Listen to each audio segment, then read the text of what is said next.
The Untouchables and the Pax Britannica by Baba Sahib Ambedkar. Part 97.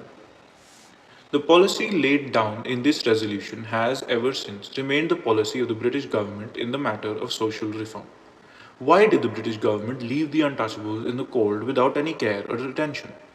The explanation for so criminal a neglect was furnished by Sir Reginald Craddock in replying on behalf of the Government of India on the resolution moved by Sir Manikji Dadabhai in the Imperial Legislative Council in 1916. He stated what the position of the British government took with regard to the untouchables in the following terms. With regard to them, that is the untouchables, the difficulty is not that government does not recognize them, but that until the habits and prejudices of centuries are removed, the hands of their neighbors must necessarily press upon them.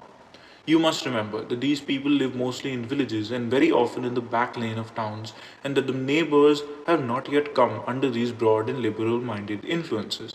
Therefore, as many speakers have indicated, the problem in dealing with this question is more social and religious than purely administrative. I know myself of many difficulties in the matter of schools. There are many places where the Mahar boys will not be allowed into a school. They may be allowed in the veranda or get only a part of the master's attention there, or they may be entirely excluded. But it is only gradually that the difficulty can be met.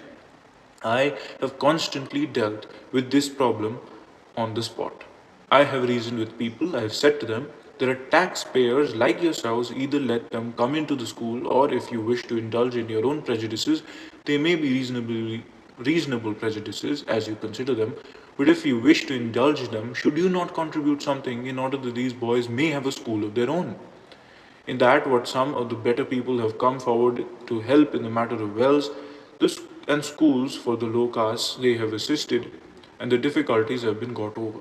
But of course, if it is a matter which must take time and government itself cannot use compulsion. They go rather near to it sometimes, for example, in traveling by railway and when petitions are presented in court. But they cannot ensure that these people shall always be well treated in their offices. Very often, I think some of these classes refrain from seeking service they might otherwise wish to secure because their neighbors are not likely to treat them warmly. Although the Honorable Mover described the statement made by the Government of Bombay as a magnificent non possumus, I think that it is very accurately describes that the real difficulties of the situation are.